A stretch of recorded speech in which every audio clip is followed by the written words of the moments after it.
the tape.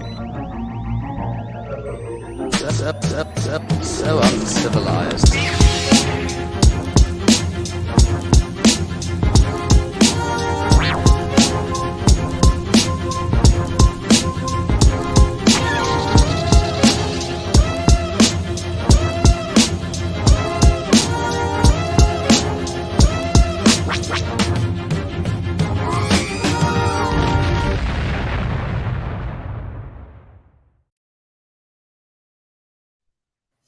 Every time I hear that song, it's just Jesse, man. He did his thing, didn't he? He just did his thing. Every time I hear that song, it's just like Jesse, man. Like literally, Jesse killed that intro. One of the best I ever heard, man. You just giving us the best of both worlds, hip hop. You know what I mean? Some boom bap, and you giving us Star Wars. So that's all it is, man. Appreciate that, bro. As always, appreciate it. But again, thank you guys for being here with us. This is, you know what it is, Uncivilized Scoundrels Thursday night. We are back bringing you these live retakes and spoiler discussions on, yes, The Mandalorian Season 3. We are on actually episode 2 now, so we're going to be discussing that tonight. We actually discussed episode 1 on Mario's show, his channel last week. So we're going to do that. We're going to recap episode 1 too. You know what I mean? We're definitely, because we got Vinny here with us tonight. So we want to recap, get his thoughts, and then we're going to go straight into episode 2. But of course, I can't do this without everybody here. So I just want to say what's up. How's everybody doing? How you guys doing tonight? What's up, good people? How y'all doing? Good evening, everybody. As much as I miss all these beautiful people that's on the show tonight, when I miss an episode, I also feel sad because I missed that intro. Mm-hmm. And the next time I'm on, I'm like, oh man, yeah, right. Damn, that beat fire. Yeah, bro. Like it's imagine like playing this on your sound system in the crib, bro. Yeah, I have. I've thrown it on. Oh, you did? Yeah. Bro. Yeah. I'm telling you, it thumps. Like it really does thump. Sometimes I just play it through my ears just to hear it every now and then because I got the clip from when you sent it to me the first time. I'm like, yo, yeah, this is crazy. Definitely. So Jesse, if you out there watching, you did your thing, bro. Definitely. You killed this, bro. As always. But see, Mario, he hasn't even heard the few joints that he sent me for the album. Oh, all right. Okay, all right. He's waiting. We're all waiting, bro. We are all waiting, man. Hey, straight up, it's gonna be crazy, man. So anyway, thank you guys for being here. Everybody out there, what's going on, Mario? How you doing, bro? You good? I mean, yeah, doing straight, man.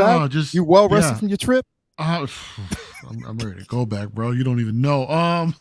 Yeah, no, doing good, man. I was just hanging out with the homie Miguel over at Toy Quest 101. Mm-hmm. You know, had a little bit of a stream over there, just talking all kinds of stuff, statues, hot toys, pop culture in general. It was a fun stream, man. Now come back tonight, get to talk about Star Wars. It's gonna be fun, man. Looking forward to it. Yeah, hell yeah. You already know what time it is, man. So glad to have you here as always every weekend. What is going on with you? How you doing? Here's the thing. Let me ask you this question though. Are you excited? Because we are only a few weeks away. It's already a few weeks away? From London, yes. We are only a few weeks away from London. It's gonna be crazy. Are you excited? I am so excited. It's an international trip. It's just really such an exciting thing. I can't even say in words how excited I am for this trip. We are going to have a blast. Are you ready to basically just go to the top of the Eiffel Tower and let your hair billow in the wind like Titanic and just yell out to the masses, everybody get naked?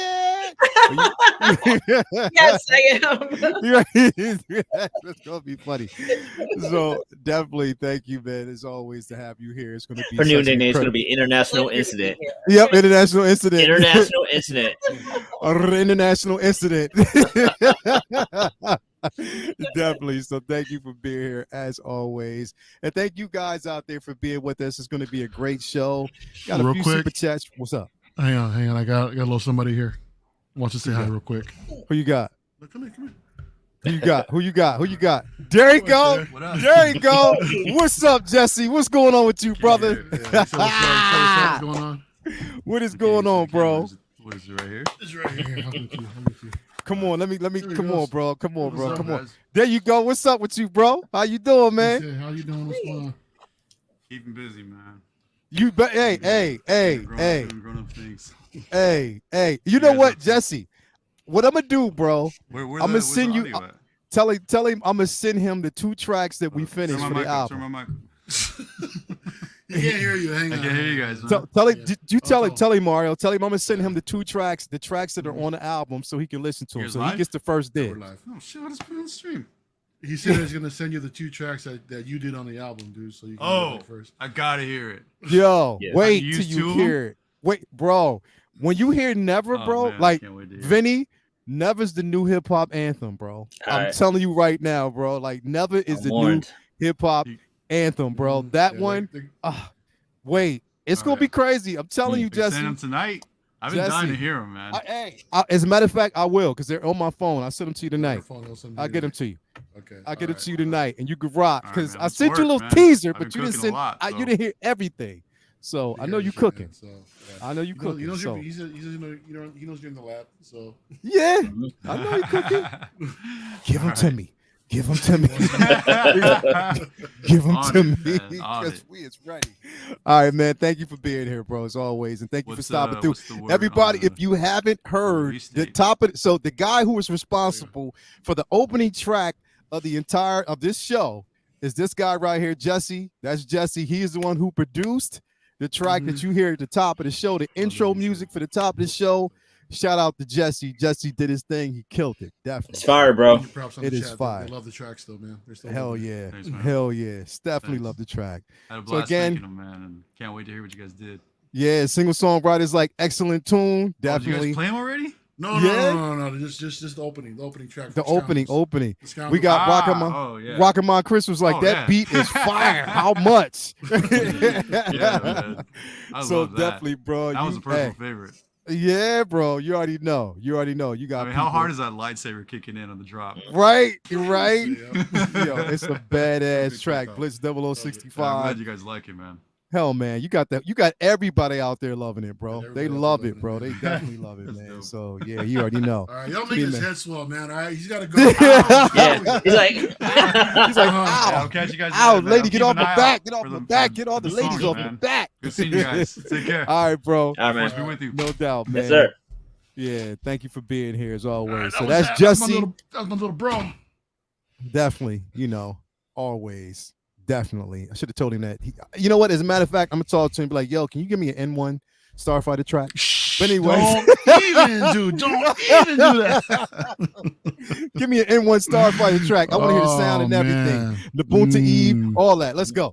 All right, man. So anyway, we're going to get through these super chats real quick. We got Hoth, Hometown Hero, $5 super chat. I'm wondering how much Mario is sweating about the if the legs come off that R5D4. Nah. Ain't no one sweating nothing, bro. We're good. We're good, man. We're good, AJ. What's up, man? Thank you for the $5 super chat. Also, thank you for the membership. You just became a new member of the channel. Thank you very much for that, bro. Always appreciate it. We got another super chat here. We got a $5 super chat by the guy in the Lake of Mabane. Peace and love to all. Thank you for being here, man. Always peace, brother. Always good to have you.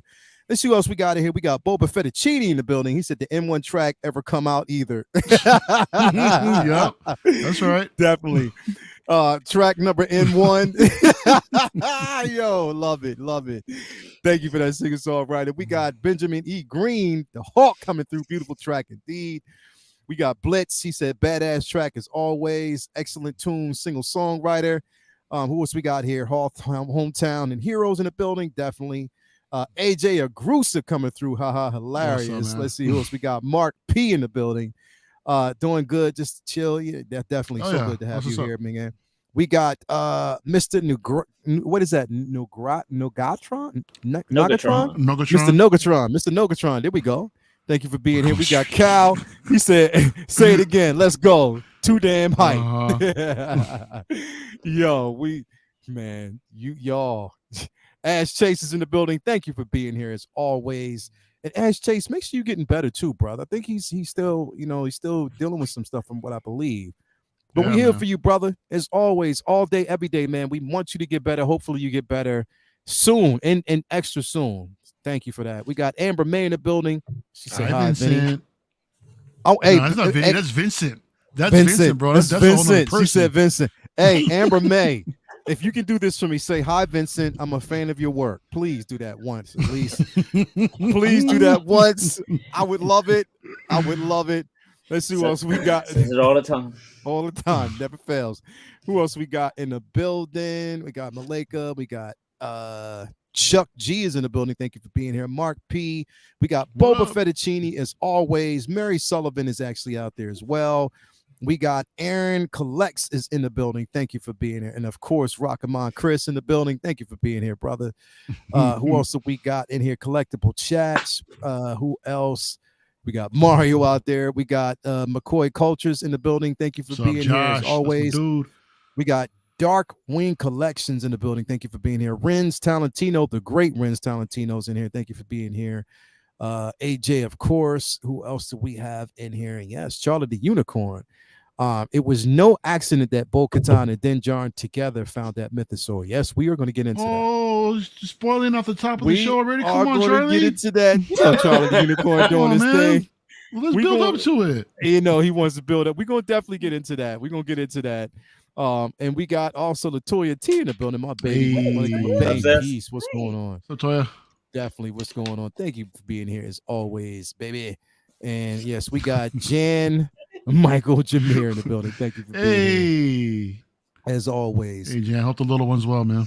Hell yeah, man. Definitely hope his little I hope everything is good for everybody because it's been a trying week, man. Seriously. So hopefully everything is good.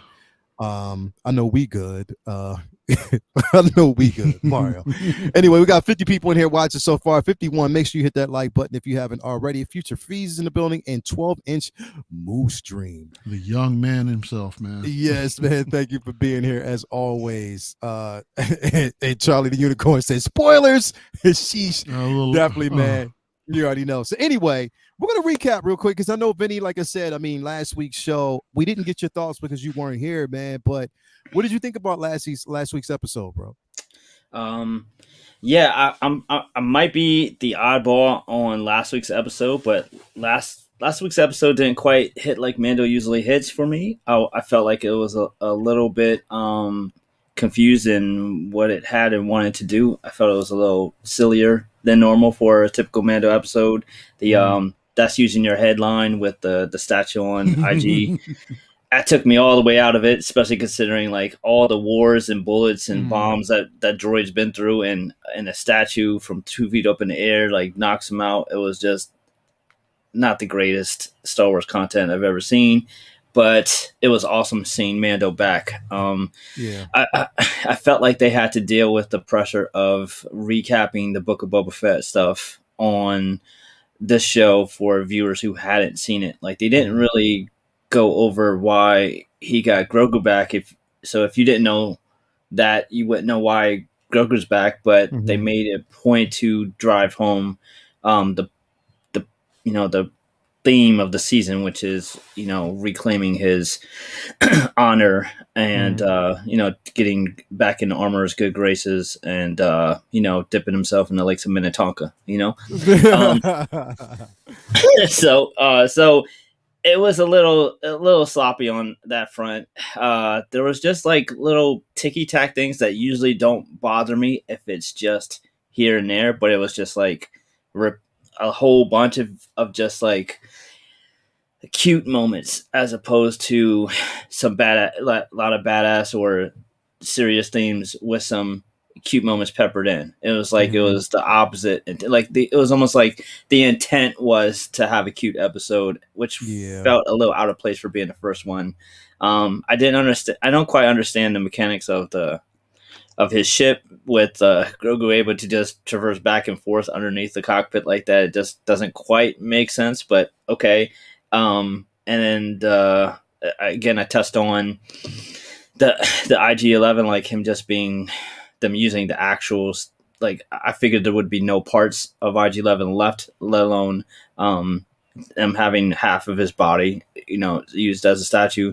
The pirates just insisting on getting drunk at a school, even after they were told it's a school now, just didn't really make sense to me. And the whole scene with him going back to the armor again to tell, for her to tell him again that he has to go do this to get, reinstated in was it felt a little clunky and clumsy and cutesy and but there were things that worked too. Like I loved the interactions with Grief Karga. Those was amazing. And the one cute scene that worked phenomenally was the Enzelin scene.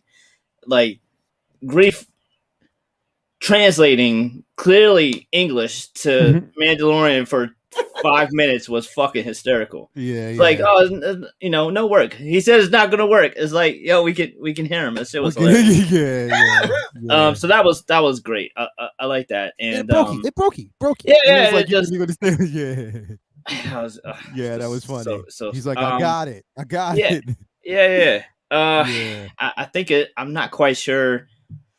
I don't know. It's just really weird. Like Bo-Katan is on like this mansion just by herself, just no one around. Just the logistics of it just seems weird. It's like, does she have like? Is there anywhere? Does she have food and water there? It's just like it seems like she's just literally there, stranded in this castle by herself, and doesn't seem like there's anything else in this place but that throne. It's just odd.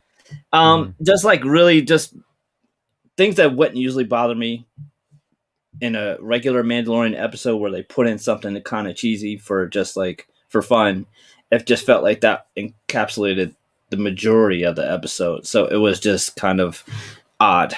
And then I took it with a grain of salt. I just figured it was a big part of them just trying to get back on I feel like that was all Book of Boba Fett's fault. So I didn't really like blame them too much because I just felt like there was the writers trying to figure out a way out of that for the viewing public who maybe naturally wouldn't have watched Book of Boba Fett at all, because there's a lot of people who don't give a shit about Boba Fett. They give a shit about Grogu. So if they don't know, or, not, Star Wars fans, or just not pop culture fans, not on Facebook a lot, not in the community a lot, they might not have even thought to watch Book of Boba Fett to see the what's going on with Mando's story.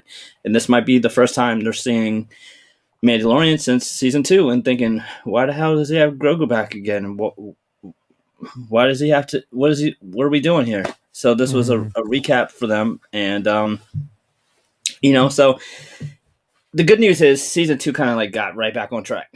Season 2 was like, episode 2 was right back on track and kind of more, Mando is. And so I can't wait to get into that. Like I said, episode 1 just wasn't for me. And if episode 1 is just, just to get it out of the way, just kind of quirky episode because of them having to be kind of backed into a corner storyline wise, then it's no big deal. I feel like it might be just one of the rare episodes in 3 seasons that I don't enjoy. I'll take those numbers any day. So the way I look at it is like with the first 2 seasons, there were certain episodes, like even like the first episode of the first season was a bit iffy until you basically kind of caught up to like the next episode, but it kind of cleaned up at the very end when we got that reveal of of course Grogu. Yes. Even the last season, the first episode, again, with them actually trying to take out the I forget what is it again. I forget the name of the Great Dragon. The Crate Dragon. Yeah, when they were basically trying to take out the Crate Dragon. It was just like a rehash of that in order now. But until we actually end of it, we got a chance to see. It also didn't make sense. They had just fucking run away. I mean, clearly it was an aquatic creature that probably wouldn't have chased them. I was like, why are you trying to fight it when your weapons aren't working? Just like go back in the cave and why are you having a baptism type ceremony in dangerous waters? It's like having baptism in a swamp out in Florida where there's alligators or something. It just didn't make sense. Though, man. It was a trial, but I do get. Well, they didn't look prepared for that might happen. They looked they all looked shocked. Yeah. Well, I think Mando showing up. One of the reasons why he showed up was to prove to her that Mando was. I mean, not Mando, but but Mandalore itself. Could be a place where you can inhabit, you can go, and that it wasn't because again he brought her proof, that again, someone had gone to the planet and it wasn't toxic or poisonous. So it's just to kind of get that, to prove to her, that it is, that it's more of a myth than anything, that it's poisonous, and he got a chance to see it for himself. So I think that's what's there. I did love, even the scene with the Pergil, seeing that, tying that back in with Rebels. So I did like cool. that. That was really cool to see. But it was that. cool for us. I can imagine the average viewer being like, "What the fuck is that?" Yeah, like what is it? Unless they saw Rebels. But again, they are anticipating that a lot of individuals out there have actually seen Rebels or would see it. So, I get that. I mean, I get it. I mean, the first episode, for me, like I said, it's a slow crawl, and I'm cool with the slow crawls because I'm like, you know what? I know it's leading to something, and they got to have those episodes, like those little filler episodes that give us something else. But we know, like how Mando started last season, and the last couple of seasons, they started slow, but then it's like they just pick right up and they just keep going one after another, one after another, one after another. And this episode I thoroughly enjoyed. I mean, it had like a bit of a slow start when they went back to Tatooine because that was predictable. Yeah. But at the same time, it was like, okay, cool. Now that we got that out of the way, we knew that he was going to pick up that astromech droid, or he knew he was going to ask for parts. So they're going in a totally different direction, and boom, straight to Mandalore. You know what I mean? So they're getting into that. So that's what I will say. But yeah, bro, good thoughts though, bro. Good thoughts. No, go ahead. In regards to the N1, which I find, I don't know how they can survive in that N1, but I've seen the N1. I've seen it, like the real N1. I've seen it in person, and the area where Grogu is, where he is, that little area, is super close to where Mando sits. Like it looks a lot farther away, and I was concerned because I thought, what if Grogu gets lonely and he needs cuddles or something? Who will hug him, give him a hug, tell him everything's going to be okay? He's kind of far away. So when I saw it in person, it's super close. So there must just be open right directly behind his seat. And that's how he gets in there. Like he can crawl through. Yeah. I don't know if that's true. But I mean, I guess it makes sense that underneath Grogu's compartment that there be, a compartment where he can go into the cockpit. But it just wouldn't make sense to me just from, I don't know. It wouldn't make sense to have a gap underneath of a cockpit, you know what I mean, for him to go under. It just, I'm sure it's like, it's a very nitpicky thing. It's not that big a deal at all. It just was something that just was like, that's odd. It is odd. It's something to think about, and it is kind of weird, but this is where they're living. So this is the domicile for right now when they're in space. I kind of had said last week that I thought that what they sent Mando, like Din's idea of going on this quest, was like a Pandora's box. He's never going to find it. And I was completely proved wrong.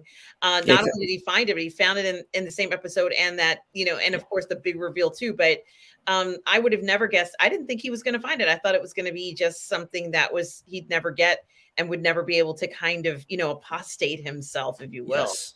So I was quite surprised that they did that. Yeah. The funny part is, like, he has the Darksaber. He's supposed to be the king. He should tell, like, no, Elmer, like, now you're not a Mandalorian. I got the damn sword. Now what? Like, he's that should trump any credence or creed or whatever. He should just be like, yeah, he should, but he doesn't. I got the sword. I'm Mandalorian again. He does have it. Yeah, he doesn't have desire to do it, and also basically he can't particularly use the blade. Like he's not in tune with it. Yeah, that's just being silly. Obviously, he cares more about the their way of life than the sword. He doesn't even give a shit about the sword. But it's just he doesn't, and which is again, which is like probably why he can't wield it. Yeah, which is really him also having to, again, hold, like it's like you don't want it, but yet you can't give it away because it is part of your culture, but someone has to win it from you. So he's stuck in a place where it's like, yo, I can't necessarily use it the way I want to, and I only use it in emergencies. But then when I use it, I'm just extra tired after that. Considering how poorly he uses that sword, he should have just kept that damn staff. Yeah, I mean, he was much better with that spear than because that's the thing is it's like and that's a question that I'm going to need them to answer right now, like literally soon. Is okay, so he melted the Beskar down, to like chain mount for Grogu. Is he going to use it? Are we going to see the use of it? He's wearing it right now, isn't he? Well, I don't know. No, don't I know. thought I saw like a We little gotta- glimpse of him actually wearing it. Did they? We gotta did see they him say get that? shot. You can kind of see it Female? underneath his clothing. Yeah, We gotta see him get Female. shot to find out for sure. Yeah. Only one way to find So out. Gotta we shoot saw him. a shot of him wearing it I think in so. the show.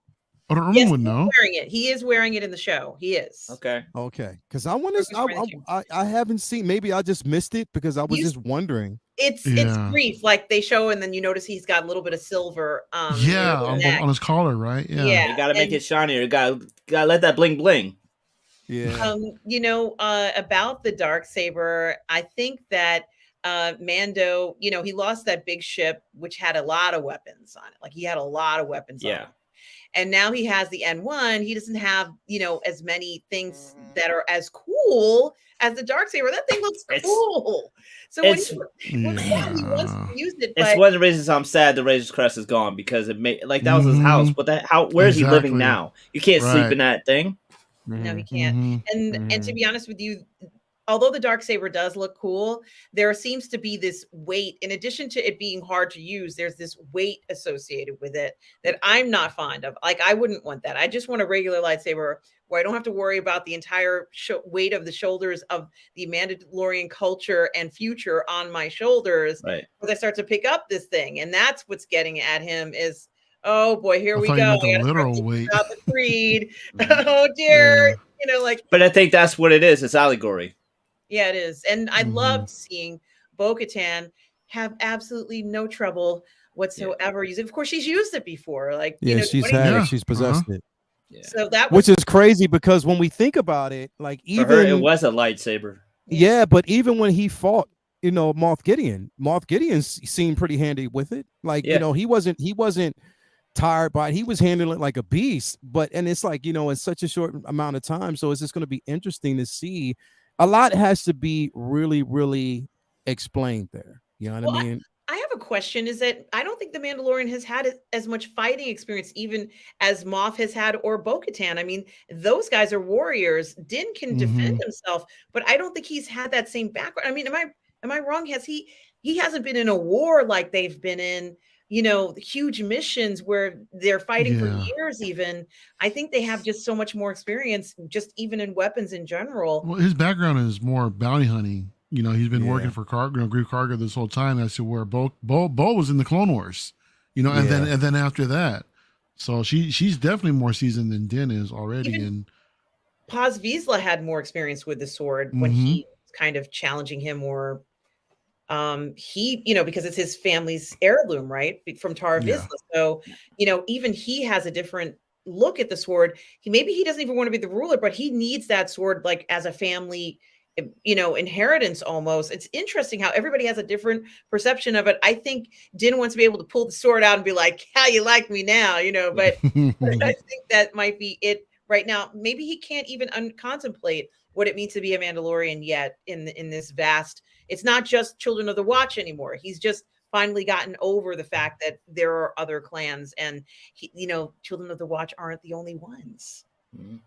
It is very interesting that it's clearly associated with, the desire for power alongside the desire for violence. And Mando just has the desire for violence. Yeah. Well, it's a desire for violence, but then also like he's always been on defense now more than ever. I mean, you still have, the child or Grogu, which we know the Empire has gained interest in still. You know what I mean? And now, not only his, it's the attachment value to the kid, to Grogu, without really knowing how, and trying to protect not only himself, but Grogu, as well. So it's just like he's always going to be, in a sense, on the defense. You know what I mean? So that's like a hard spot to kind of be in, and if has no aspirations to lead or, to be a leader.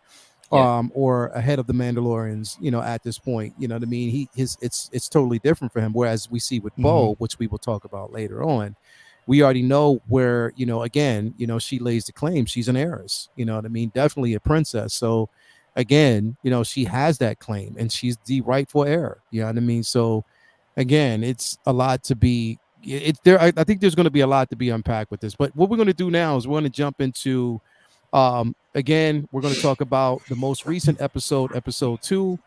Thank you for that $2 super bomb. He said $5 says Grogu teaches than how to use the dark saber. I don't know. I don't know. That'd be funny. That'd be kind of weird. But we'll definitely see. But yeah. Grogu might know how to use it. That's the weird thing. He may. You're not wrong. That's what I'm thinking too. He might. He may. He's probably going to be the Mandalorian himself when the whole thing is He's probably said and seen done. it. He's seen it before. You know what I mean? And even like I said, Gideon alluded to the simple fact that he has an attraction to it. You know what I mean? Because he liked it. He liked looking at it. Like he's seen it before. So we know that he's probably in a sense used to it. You know what I mean? Or at least knows who used it before. I mean, he is 50 years old. Yeah, he'll have it in season 400 when he's an adult. Exactly. We'll see. Yeah, I think you got a couple more super chats to get to, dude. Yo, did we get some more in there lately? Yeah. Okay. Actually, yeah, we got Chris, quite a few that actually came through. He put another one in there. We also got a super chat from Toy Box, who came through and said the mythosaur gives more power than wielding the dark saber. So I think Bo will try to tame it. Plot twist: Grogu will connect with it. You never know. I can totally see that. I can definitely actually see that. But I think that Bo will try to tame, which basically relinquishes her desire to have the dark saber now. You know what I mean? Because if you taming a mythosaur and being part of that type of legend and stuff like that, and now being a believer, whereas before she thought it was a myth. A lot of them did. They're gonna have to call it a factosaur now. Exactly, right.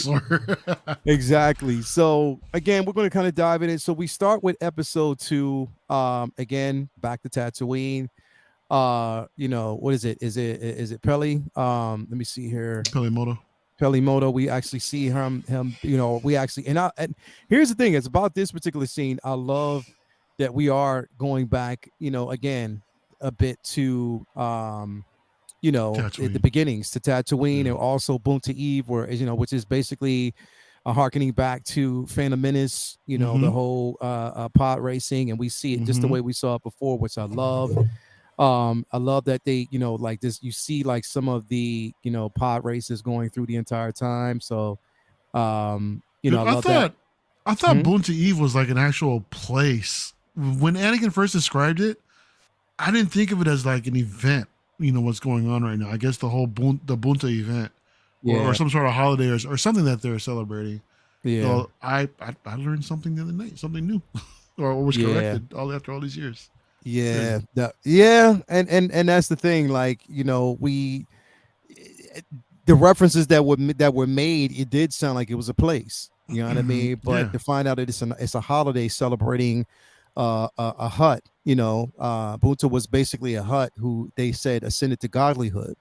So that's basically how that came about and why it's a celebration every year doing pod races. Because again, even with the pod races, that in its own is a celebration that basically whoever wins, the earnings have to be shared with the huts, because that's basically in a sense an offering. Again, to Boonta. So there's a lot that goes into it that I didn't know. I was like, wow, okay, this is interesting. That's definitely interesting. Yeah. You know what I mean? But then we see Peli swindling, as she always does. And I like the simple fact that they do this where, she is following the same tradition as the Jawas. Steal from them and then sell it back. Steal the parts and then sell it back and make them believe. I was like, yo, that is fun. She tells them to paint the parts so everything looks different and all that. Yeah, bro, like got land speeders up on cinder blocks. Yeah, bro, like literally. Here's the thing, bro. The hair. I'm trying to get around the hair, bro, but it just looks like a big Jerry curl, bro. Like it definitely does, like a perm. It is a bad perm, bro. It's the era, man. She got that soul glow. What are you talking about? Yeah, bro. Like literally got the soul glow, man. For real, greasy and everything, man. But nah, I love the character. The banter back and forth, the funniness. Like even her exchange with the Jawas was kind of funny. But again, you can see that, she has an agreement with them. And of course, when this is happening, Mando shows up as well. What she tells them to scram, Mando showing up looking for the part for the IG-11, which she basically says, good luck with that. That's there's what she say, like no chance cubes. Something like that. Something So like that, yeah. yeah. So of course, we're not going to actually find, or she's not going to find that, or he's not going to find it there. Of course, and then she, Rocket what do you, Chris said that she looked like Nacho Libre. what do you say? He said that she looked like Nacho Libre with that haircut. Yo, Nacho Libre. Yeah, that's funny, bro. It does. Moto Libre. Moto Libre, exactly. That's hilarious. Nacho Moto. But then, definitely explains to Den that she can't get the part, but then she offers, of course, R5. We get a chance to basically see that. Yeah. Which is weird because it kind of makes the whole IG-11 part pointless. For now, there could be still like a play in that, but like for now, it just makes it senseless. But it's smart that she would offer up, R5. But he accepted it so quick, and Grief was like, "Nah, you gotta take another droid." And she said one time, a busted down, broken droid, and he's like, "All right." Well, I mean, I think for him, he was resisting. He was like scared to go and everything. He didn't want to. He didn't want it. Like he still didn't want. Even when he took the compartment where she refitted, the cock or the pit for the droid itself. Even then, like when he was still resisting. He was like, nah, you know what I mean, whatever. But he had to actually come to face terms that, you can't find that part. That's the only way. That's the only way you go in there. If you want a droid to go there, which, yeah, definitely. So again, she picks up, she sells him, because it's Born to Eve. She basically sells him R5 for like a what is it, a cheap price, free oil bath, and all that fun stuff. Yeah. So we definitely see them again. He tells the kid, "Are you ready for an adventure?" And they actually go on an adventure, which they're headed to Mandalore. And it's an interesting conversation that he basically has, telling them about, like, the process of a Mandalorian is know your destination, because whatever. It's like, in a sense, referencing that you're always traveling, you're always a loner. You know what I mean? You're a nomad. You're traveling from place to place. You're never settling in, to one particular spot. So you got to always know your direction. So definitely, it's now seeing this and actually seeing Mandalore, like, from above, like the special effects on this is dope. Like, it's so dope. And there's the N1 that we're going to actually see. Yeah, there's in a couple N1 hours. Yeah, we're going to see a couple hours. But N1 there. I love the simple fact that we get, them on Mandalore, and then we get they again covered in glass. Of Kryptonite. Course. Yeah, it did, much, huh? right? Didn't it? I was like, yo, they got kryptonite on Mandalore. Mm-hmm. Yeah, definitely. And then, of course, R5 being a droid, he's like, yes, you have to go out and you have to basically check, I scan the love area. that he's resisting. He's like, I don't want to go out there. He's like, that wasn't a request. Yeah, bro. And just throws him out there, dude. And it's crazy because, like, what we see from like R2 all the time is that when R2 is with Luke, R2 is always ahead of Luke. He's always scanning ahead. Whereas R5 was like, nah, son, I ain't trying to do that. Like, are you serious? Like, he's more of a coward droid, but it makes so much sense. Like, it's funny as hell, bro. Like, R5, and I like the simple fact that we are, R5 is getting the shine that he deserves, because it's like right now, it's like in R5's head. Like, if I was basically thinking in terms of, if I was seeing it through his eyes, he's probably like, it took y'all how many movies to finally get to me? Hell no, I ain't going out here. He's like, I'm good where I'm at over here in Doctor. Yeah, he's like, I'm a red shirt droid. Fuck this. Yeah, I'm a red shirt. Straight up. I've been riding the pine for a while. Y'all might just keep me back. Oh, now you need me? Oh, now you want me to go out and risk my circuitry for you? Hell nah. But nah, definitely I love this scene. Again, Grogu, as always, right now has attachment to the droid. Again, and I like the simple fact that we had the radar up, and you already know what happens as soon as that radar goes down. That means something's wrong. Mm-hmm. Yep. Yeah, and then of course Mando has to go find him, looking, and tells Grogu, to kind of keep the cockpit sealed. And I love the simple fact, and we hear it when we see Mando get out and he's actually walking to find R5. Yes. The breathing apparatus is sort of like mimicking Vader in a sense. Yes, it was amazing. And that's the thing is, I was like, I wanted to hit you up, Mario. When I heard it, I was like, yo, Mario, do you hear this, bro? Yeah, man, I was there. I heard that. He had to pressurize his helmet, and all of a sudden Pressurized turned into Darth helmet, Vader, which right? was interesting. Yeah. Yeah. I was like, yo, okay. I love the breathing apparatus.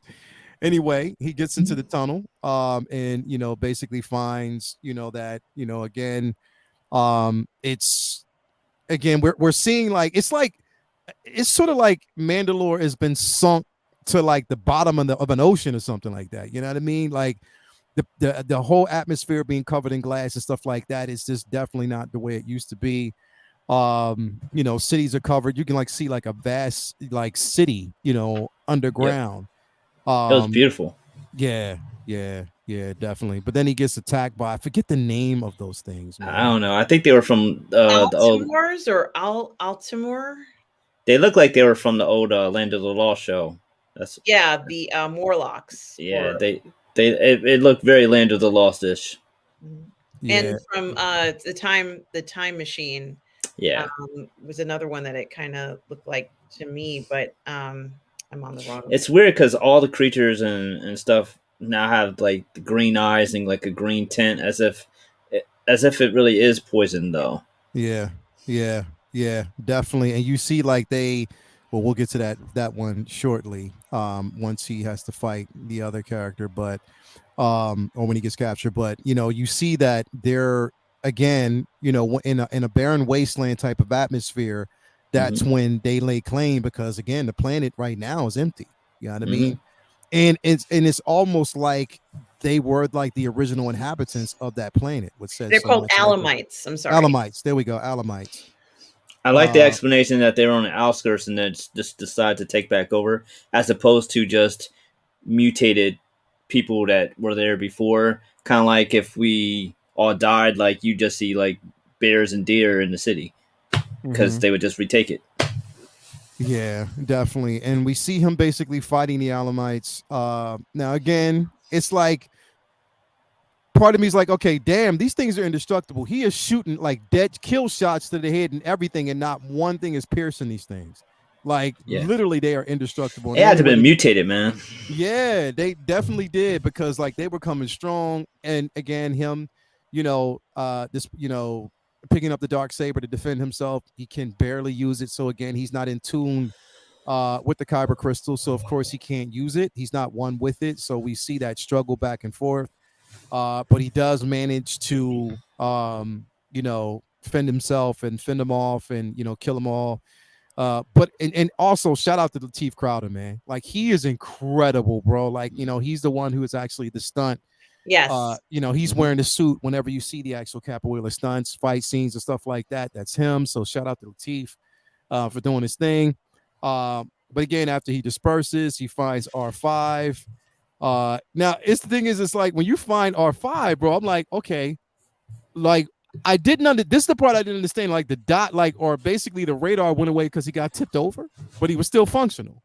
Yeah, it's like they just knocked him over and just called it a day. Yeah, maybe the Wi-Fi doesn't extend beyond that code, dude. I think that's what it was. It's almost like they did. Yeah, it's like they did the schoolboy, and somebody got on their hands and knees and somebody pushed him over. It's that's all that happened. He wasn't gutted or nothing. Nah, he definitely wasn't gutted. So again, takes R5 back to the ship to let Grogu know everything's okay. But again, of course, they're going to get ready to head back. I think they leave R5 with the ship now. R5 is bet, because I'm not going to do that shit anymore. All right. You're not going to put me through that. I'm done. I'm done with it. Y'all go back and do y'all thing. I am out. He said, y'all can kiss my ass. Straight up. He opens up the compartment in the back here. Yeah. You know what was funny is that when Mando didn't give him a chance to say no when he wanted to go, he just kicked him out the ship the first time. Yeah, dude, that was great. Literally just kicked him out the ship. I was like, yo, that's some funny shit. That wasn't a request. Yeah, definitely wasn't a request. And I like the simple fact that we got a chance to see Grogu's new pram is fully functional now. The repulsor. It's got a flashlight. It's got super speed. He got speakers in that joint. He got 12s in the back. He got 12s in the back. It's got a a subwoofer. He got He got Maybe made out of Beskar. I don't know, but Uh-huh. it Sirius, matches. he got XM salad, he got the whole joint, It everything. matches the repulsor pod that I have with my 1 quarter scale statue, because that Yeah. pod on it is Ooh, that's also right. like a steel or a gray Beskar color. So Yeah, Yeah. yeah, definitely. So we see him lights, fully functional, Mhm. doing his thing as always. And then as they actually go, they're still looking for the wells, the living wells. But again, we get to this scene where, well, once I get there, it's kind of hard to find it. Hold on. Here we go. We get to this scene where basically Mando finds the helmet underground. And this thing, it's like, yo, this was the most painful scene to watch. Like literally.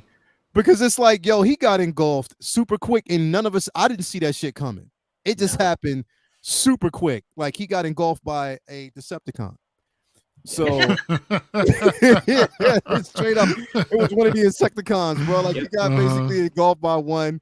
And what did you think about it? Like, what did you think about the it was Mario? scary. It was scary, and I was like, this thing's gonna kill him. It was scary. It looked like a spider. There was some kind of spiderish feel to me, and then it's a creature inside of a creature inside of a creature. This thing is very specialized harvester. I loved everything about it except for the trap that was set, because it's like, what were you waiting there for? Hundreds of years just in case somebody happened to come along and check for that helmet. Right, that part was weird. Like, why would you have been underneath all that debris when clearly you're functioning and you're moving around and you're doing shit?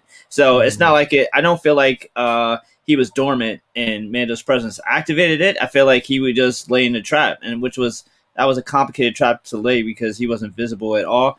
That aside, everything about this creature design was fantastic. From the like kind of like alien HR Geiger type of look of it to the like Russian doll type of everything. Further you got, he was just a smaller creature. Like it was probably just really that organism right in the eyeball, socket thing that was the real, creature. I loved the makeup of it. I think on a bigger scale, though, what was most interesting about this to me is if it was almost as if the Separatists just left him there just in case anybody ever had the balls to come back. So it's like like we come and we take over your planet, fuck you, and then we're gonna leave some droids here, just as a reminder, and just so that if they ever try to come back, you're still you're just leaving you here and to kill them if they try to come back, which was amazing. Yeah, it's kind of I don't know why you kill them. I don't know if you guys actually played like The Legend of Zelda, but it's kind of reminding me of those spider-looking monsters with the big old eye in the middle, kind of like akin to that in a sense. Okay, but it was cool nonetheless. To see. I mean, it's something new, something robotic like this. Absolutely. Like you guys mentioned, the creature. Within the creature, I thought that was pretty dope. The way that it can manifest itself into something else. It can just attach itself to like another body and just start causing mayhem all over again. So I thought it was cool. Cool design. Yeah, it's definitely a cool design. It's really weird he didn't kill him though, or try to. Yeah, it was a creepy design though, for real. I don't know what his goal was of capturing him. What the creature? Yeah. Well, to drain it. It drains his blood. That's how he's living off of it. Like he's it wasn't to get the armor, because there's a ton of piles of armor down there. Nobody wants that stuff, so. It must be going after like organic tissue. Yeah, organic tissue to survive and to live, because again, he's down there by himself, so he's always draining to live. Sort of like a vampire type of situation where he's just draining the blood just to kind of live. And blood might be his oil. Who knows? Yeah, pretty much. Who knows? But definitely. So we see here in one scene where Grogu tries to use the Force to free him. You know what I mean? Which is the cute. I know. Don't do it out of money. Like, but I'm so glad he was not able to do it, because we need to see times where he fails and that he can't handle situations. He can't be sort of like this character that is able to handle everything. Like he even knew to stay back. He even knew to stay back when Mando and he's like, I got to assess the situation now. And he's clearly more intelligent. Like just even being able to operate the pram by himself to get out of harm's way is far more intelligent than when Mando had to constantly push him out of the way and close his lid and do all that stuff where he would have just stumbled into danger every time. That is leaps and bounds what we've been looking for him to at least not be constantly just that NPC in the video game that just walks into danger, you have to constantly save. Yeah, and there was a part when Din tells him to go get Bo-Katan, I almost thought I heard him say, "Go get mommy." Right, right, and of course, he does just that, Daddy. and he's about to get fired. Like literally, like it's crazy because that thing fires on him. He does that flip, gets in that pram, and he is out. That's when we see that super speed. He hit that. He hit that nos. He hit that nos, bro. He hit that nos, yo. He flipped it up. Yeah. Straight up, he hit that nos. It was out like dodging, and somebody was like, I was watching. Somebody was like, "Yo, that scene should be like a playable game, like where basically you're Grogu in that pram, like dodging everything." Where is my Mandalorian video game by now? Where on earth is it? Please, Tony, please make a game. Favreau, please, someone. Okay, I said it. I mean, literally the very first scene of Mandalorian ever looked like when you take over the controls after a cutscene. It just kind of pans up to his back, and then he's walking in front of you in that 3/4 scale. From the very first shot of the show, it's looked like a video game inspiration. Yeah, definitely. So again, he gets assaulted by one of the what do they call it again? What's the name of them again? The Altimores or Funky Caveman. Yeah, like one of those cave, the Altimores or whatever. The he gets assaulted by one of them, but he Alamites. Alamites. Oh, yeah. He gets assaulted by one of the Alamites again, uses the Force. Definitely uses the Force to basically disperse. I'm trying to find this scene because this was funny. If it lets me zero in on it. Hold on.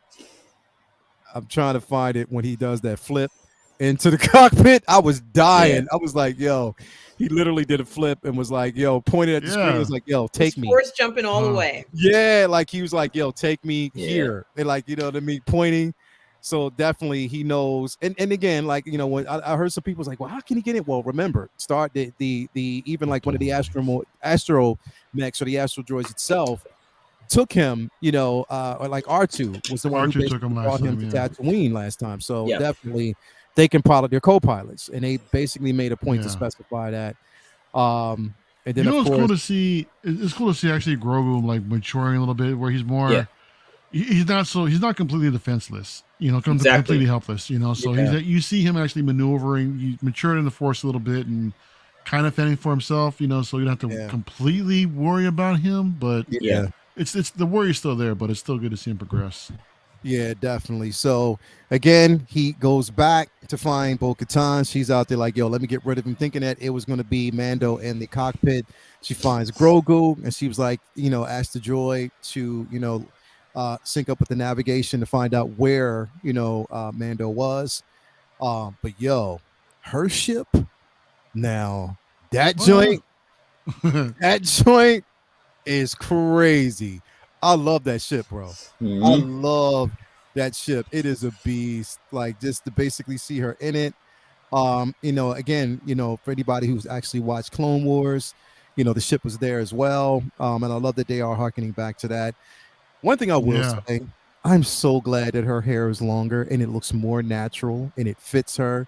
Than when we got from the second season, when everybody was just poking fun about the wig. But it definitely, and Katie Sackhoff is doing such an amazing job with this. It's like this episode was probably one of her best works, you know, best piece of works ever as this character. But I love the simple fact that they, you know, she's, you know, explaining to, and it looks like she has a smile when she's on her way back to her home world. Like she's like happy in the sense to kind of be traveling back, which I'm like, well, you've been sitting in your castle the entire time. You haven't taken the opportunity to go see it for yourself at least, or try.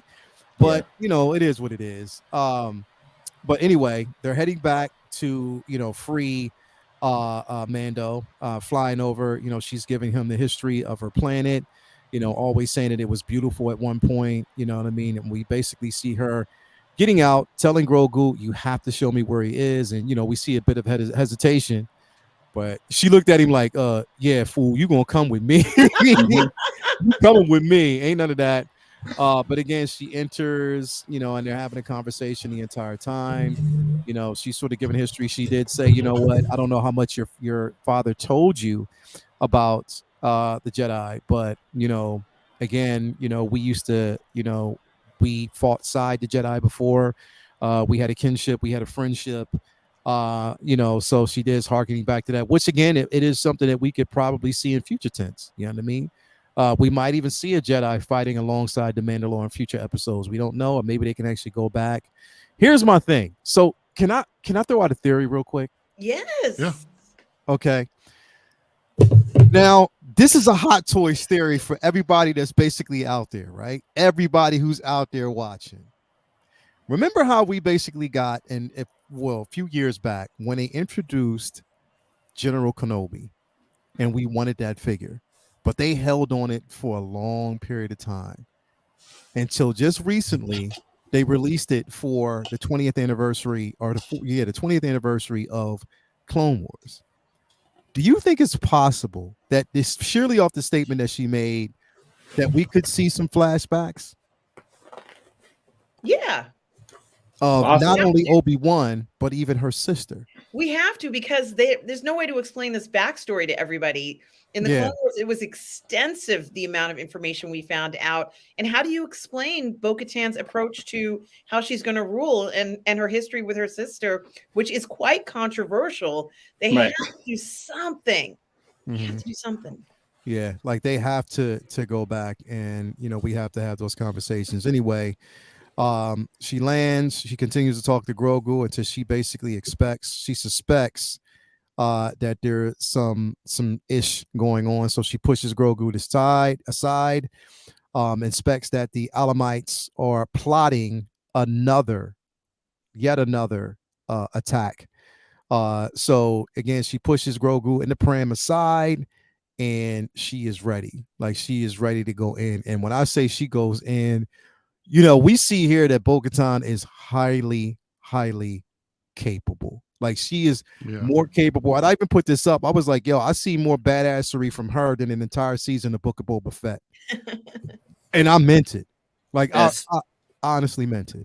Yeah, absolutely. Like, 'cause she went in and she was not playing. She dispensed with them with the quickness, literally with ease. Like, there was no problems whatsoever. And these Alamites, they have 4 eyes, right? I think so. I don't know. Yeah. Because when it was glowing, it looked like they had 4. I don't know. They're huge. Yeah, huge. So anyway, we see the simple fact that she finds that let me see if I get over here. She finds out that, again, they do find out where Mando is. We find that, again, his blood is being drained. And again, she goes in for the kill. And I like the simple fact that there was a bit of a struggle. We got a chance to see, in action, her, fending for herself. And at first, when things started looking bleak, she got that Darksaber in her hand. Oh yeah, went ham. And the simple fact that, again, she did it with ease. Just the fluidity in her movement. You can tell that she's basically used to it. She even went into like a fencing attack to destroy the first phase of this creature. And I definitely love that. I love that scene because she did her thing.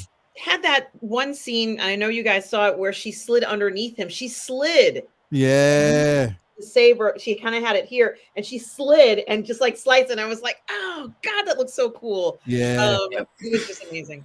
Yeah. It was definitely, intentional that they were showing how, familiar she was with it. And this is another moment where it had to have been confusing as hell for people who didn't see Book of Boba Fett, because how she wielded everything. Right. A big part of what they're showing here is foreshadowing with, the case for ruler and all that stuff.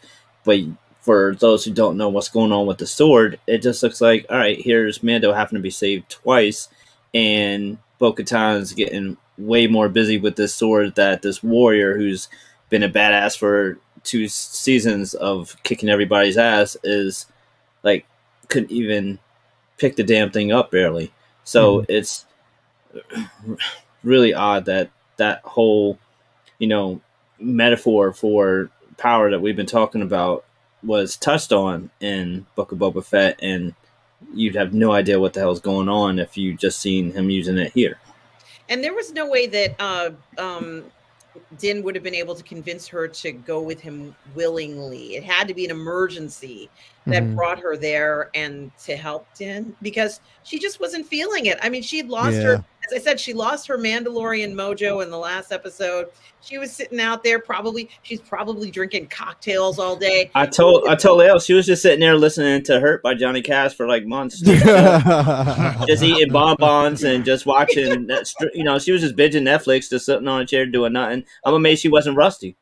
Yeah, she wasn't rusty at all. Like literally, because it's like it was second nature once she got that Darksaber in hand. She's more, and they are. I think they're basically, they want you to understand how capable she is with that blade. You know what I mean? Because that's where the focus is. But also for us to show how capable, but also to be reminded that again, it still isn't hers, or in the long run, she may not need it at all.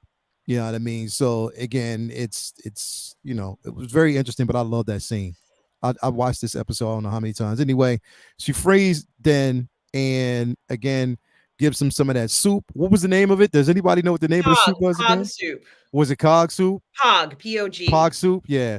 So she basically gave him some of that, again, thinking that, okay, wow, well, you're a Mandalore or a Mandalorian, but you have never had this. Like, definitely, like I said, bro, she said, you from Harrisburg, you ain't never had Millsboro, you ain't from exactly, exactly. That's just like, yo, you from California, you ain't had a churro? Come on, man. What's up? What's up with that? You at Disney and you never had not one churro? Get out of here. She pulled his car. She was like, you ain't from here. Yeah, like you was not from here. Stop playing. But I like the simple fact that, I mean, you watching the exchange back and forth, there's definitely a bit of admiration between the both of them. Like, I mean, there's a level of respect. I mean, she knows that he has the Darksaber, but at the same time, honor is with her, and she did not. She put it back, like she gave it to him. You know what I mean? She let him have it because it's, she's honorable. She wants to win it in a fair fight. But here's my thing. Can I throw out another theory? One more. Yes. So she has to win it back from Den, right? She has to win it back from someone. Okay, so I'm glad you said that. Yeah. The reason why it makes it really easy, right? Well, listen, because here's the thing, and I was thinking about this. It probably won't make sense to a lot of people, but it makes sense to me. Den got captured by that creature, lost the Darksaber because the creature took it from him and his sword. I mean, and his gun. It's laying there. So technically, it took it. It was basically the creature's, in which she came, attacked the creature, and then won the sword back. I think it would go to Grogu. It would go to whoever he could leave it to, because unless he fights someone, it would just go to your ancestor, and it doesn't go to the person who necessarily finds it. But he's saying that the robot beat the robot, but the robot didn't actually wield it though. He took it from him, but he didn't wield it. But at the same time, Din didn't wield it when he fought Moff Gideon. Remember? It's a loophole, bro. So it must be a loophole somewhere. Like Moff Gideon yielded. Well, he yielded because he was about to, whatever. But at the same time, he didn't kill him, and he was like, "Oh, this is interesting," because now the Darksaber is Den's because he never used it, and on top of that, he won it and he yielded, or Moff Gideon yielded, and technically he won it so it was his. So my point is, if Den was attacked by this thing, it wasn't a fight, but he was attacked by he was overwhelmed. The mechanized, maybe it's like it has to be a challenge. I challenge you for the throne. It must be. So it's not official. That's what I was thinking. Wielded by someone. But what if she just receives it again? Like, I don't want to say, like, if Din would just hand it over to her again, the same way Sabine handed it to her in Rebels. But they went out of the way to say that wouldn't work this time. It's as if like they just retcon that part of it. But there's still that loophole could still work by just Jen could have just somebody else throw he could just throw a fight to someone else and then have that person throw a fight to. And I hear people saying like, well, you have to fight for it, but she didn't fight for it when she got it from. Yes, and she claims that because she didn't fight for it, that's why things went bad. Right, yeah, true. True. So like, put a curse on her or something like that. So Yes, that's what I'm Yeah. saying. Like that brilliant, is yes. really, that right there is crazy. Like it's something to really think about. It has to be a duel. So I mean, again, What was I crazy? Which doesn't make any sense because what if Jin had died there, and so the sword could never be owned by anyone again? No. I'm saying naturally it would go to Grogu because that's his descendant. At least that's the way they were saying. Because this creature is not going to take it. That mechanical. All right. Well, what if Grogu died too? Would someone else be able to just go and claim it? Yes, someone could claim it. Whoever. That's all she has to do. Then she just needs to pay somebody. Because people have said that the sword actually belongs to Luke Skywalker by right. Like through a chain of command, or if one person has it, then another person gets defeated or whatever. That Luke is the one who's in possession of the Darksaber.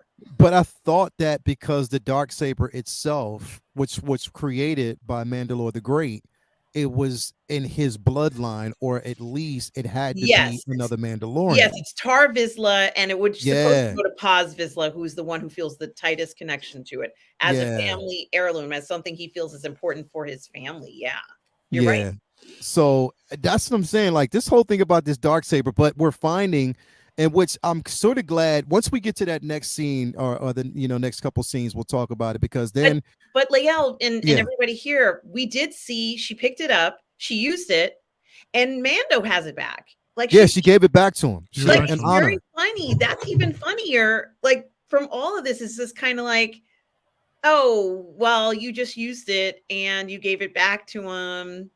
Okay. Like it's like funny. It feels funny, but I guess maybe it's just how things are between the two of them. Very Yeah. ambiguous. They don't necessarily have a situation where she's not with him, but she's not against him. The neutral She's party. not. And the thing is, like, at the top, that's why, it is. And I agree that there's a reason why these two, there, once we get to that certain scene, there's a reason why these two are here at this moment. You know what I mean? There's a reason why these two were brought together for this particular, like, especially going to Mandalore and stuff like that. She's a witness to him, number one, bathing. But at the same time, but anyway, not to get too far ahead, the discussion, again, they're on their way to the wells. Mandor, Den decides that he wants to still go. He has a mission to complete, to again redeem himself. So he tells her he's not going to go with her, and he's still going to go. And she's like, you know what? Okay, cool. I'll take you there myself. I'll take you. Mhm. And I like the simple fact that, even though she's a hard ass, she still has like certain loyalty to Den, sort of like a life debt, or she just wants to make sure that he is okay and protected. So it's like, yo, he owes her a couple of life debts, like literally, Oh, yeah. because she has saved his life on numerous occasions. So, while they're talking, or while they're walking, she talks about her father, the history of her father, how her father passed away. Dan loves the story, says, like, look, I would have loved to meet your father. And then basically when, she tells him, that, he died defending, Mandalore, whatever, he's like, this is the way. So of course there's a strong level of respect there between the two. And I like that. I like those little subtle moments, those conversations. And I like what I've been seeing all day, bro? I've been seeing this Den and Bo meme of people wanting them to be in a relationship and stuff like that. Mhm. Like I've been seeing it. Like Mhm. I've seen artwork already. People creating Den and Bo. Are they calling them what? They call it what did they call it? Man Bow. Wow. Man Bow or something like that. I'm like, come on, man. Like, seriously, y'all reach. Can't wait to see Vinny's interpretation, man. Yeah, Oh, bro. my God. Yeah. Oh, Vinny, you gotta Vinny, take a get on crack at that. that, man. Vinny, get on that, bro. Like, definitely. Manbo. Single songwriter's like, not going to happen. Never going to get it. Never going to get it. You know what? She might be the only person he feels comfortable taking his hat off of in front of. So you never know. Yeah, definitely, man. So again, And she's very attractive. yeah, she's attractive, but she also knows what Den looks like because he took off his helmet. You know what I mean? Again, to show Grogu. Yeah. So again, I don't know, but I don't think that's what it is. I just think that it's going to be a level of respect between the two of them. And they have basically a common goal, but I think that respect is going to go far. So I love the conversation there. Then we actually reach the waters. She tells Dan, she wants to read him the history of, basically, just the inscription by the waters. And she tells him that she's read it like a few times. While she's reading it, Dan is basically looking at the waters once they go to the well. He takes off. Now, mind you, I'm like, yo, I thought this dude was going to get butt ass naked and leave Me his helmet too. on. Right, same here. I was ready for it. I was yo. like, yes. I was praying for that not to happen. I'm just like, because technically taking off anything is kind of stupid because all your shit weighs a ton. Yeah. But it's like, yo, taking off everything, getting butt naked, but just your boots and your helmet on, bro. Like, So just get by the well, just walking. start swinging, and be like, this is the way, this is the way, this is the way, this is the way. Straight up. But nah, so basically he gets in and she, sees his dedication as he starts basically reciting, the wills. And again, you could tell even right here, like she has an admiration and a respect for him that he is so dedicated to the way of the Mandalore. But again, as he goes in, he gets pulled to the bottom. And she has to jump in yet again and save his ass. She dove in that bitch like Namor. Like it was nothing, bro. Like she just dove straight in. So again, I love the simple fact that Bo-Katan is well equipped. Straight up, like she is highly capable in every aspect. And it just shows that she would be a great leader, bro. Like she has the leadership quality. It's amazing the change of feeling towards Bo-Katan in this episode. I feel differently about her. I've always liked her, but now I'm kind of like, yeah, maybe she's not so bad. She was young when she was in the Clone Wars. She was really young. And now she's had time to grow. It's different.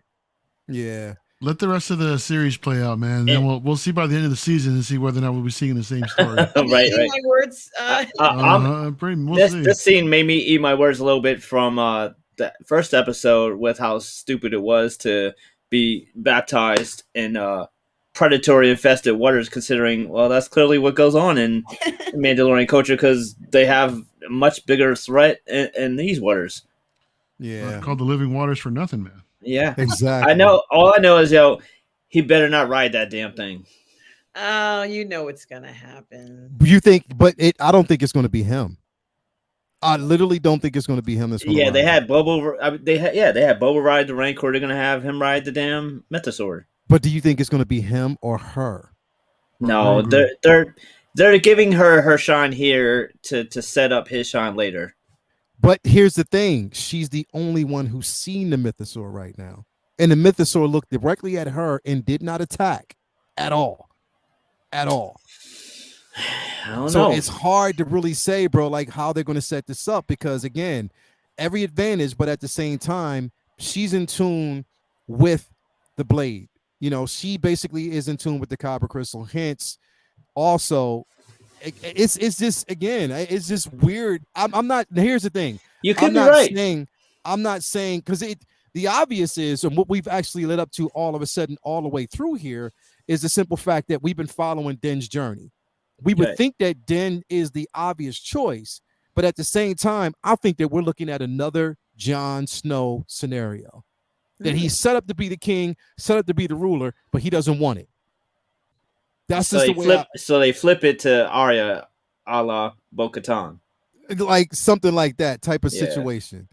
So it's really weird how this is. But again, she sees a Mythosaur on the way out. It doesn't attack. She gets then out of the water, and then it ends on that scene of her like, "Oh shit, I just saw it, and it's not a myth. It's the truth." You know what I mean? Like it is the truth. Like it's there. So to see where this goes in, I don't know. I definitely loved this episode. Mario, I know that you said that you had some feelings about it. You was like, it was okay. And it was, man. I mean, I think we're going through it again right now, and I don't want to say that I didn't like it, because of the action, but it was, it was a decent story. But I think that we were just left at the very end, just seeing the Mythosaur. And I think that's what we're all fresh about. That's what's blowing our minds, is seeing that one last thing. And like, I don't know, maybe for some of us that just sums the whole episode because we saw that one last thing. Like, oh my god, that was so dope, blah blah blah. But yeah. I thought it was okay. I just thought it was just okay. Yeah, I don't know. I here's the thing, bro. I like these slow crawls because I Well, don't yeah. want you to give me everything in the very beginning, and I like to follow the journey. I loved the episode based on the simple fact that it did focus on, Den. It focused on Mm-hmm. her in this. I mean, not Den on Bo. It focused on her in the aspect of what we saw because we seen a very broken character in the first episode. She was broken. She didn't Yeah. give two shits. She just didn't care. But now I think this was supposed to be her journey. This was supposed to be one of those situations where she goes to Mandalore. Number one, it's a test of her will to save someone else. She has to come to the aid of another Mandalorian because when it's time and when it's the call, because again, it's in their creed that they have to. So she does that. Again, she's forced to basically save him in the living waters. Again, he's incapacitated because he didn't seal his helmet. Number one, so he's damn near gone. But she goes and she sees the mythosaur, and it's like that connection. So now she becomes a believer. She has something to fight for. You know what I mean? So I think we needed to see that journey for her now to help Den convince everyone else that this is true and that this is a way to bridge the gap and bring the Mandalorians together, bro. I think that's the reason why we see this particular episode. Also, to separate the simple fact that, okay, now between the two of them, now it has absolutely nothing to do with that dark saber because she definitely doesn't need it now. If she can tame a mythosaur, then she automatically by default becomes the ruler of Mandalore. She actually now can, decide those things. So again, they might be doing that to kind of, again, that separation between both of her and Den. So there doesn't have to be, there can be some type of unified way of trying to make this happen because we've seen it even in the trailer. Well, Vinny, have you watched the trailers yet? No. You still didn't watch it? For what? The next episode? No, you didn't watch the trailers for this season yet, have you? No. So you're not gonna watch it till the season's over. Yeah. Okay. So in the season, without saying too much, though, you'll understand why I'm saying all of this once you watch the trailers. You know what I mean? Because we're gonna see a lot more. But yeah. I don't know. I thought it was, for what we got and for what they actually gave us with this episode, I thoroughly enjoyed it.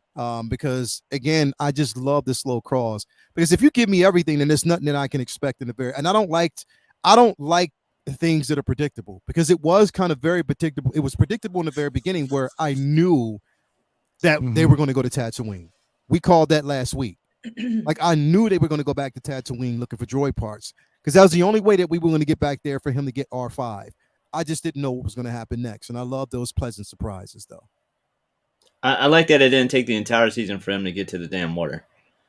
That would have sucked if they would have just kept wild goose chasing that shit to him needing this. Like they could have spent a couple episodes on him trying to get that part for IG, and then took forever. And then once he get to Mandalore, that could have been a few episodes, and him trying to find the water once he got to Mandalore. They could have really drug it out, which is hopeful to me because it means that there's more a bigger point of the season than just him taking his helmet off for a couple seconds. Yeah, but which obviously is a big deal to their culture, but. Hopefully, there's more to it than that. There's so much more to unpack with the Darksaber and the lineage and the planet being okay. But I love that there was so much to take away from the like the historical relevance of the entire planet being destroyed, but yet still habitable. But that kind of we see a lot on this show, like information.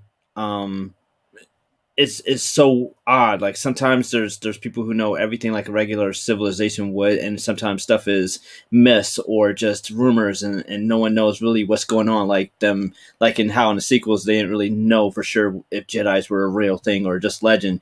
And it just goes to show like you have a whole planet here that's habitable, and because out of rumors people stayed away thinking it wasn't habitable because that was the word on the street, and people they weren't trying to go there and find out for themselves, so they just stayed away.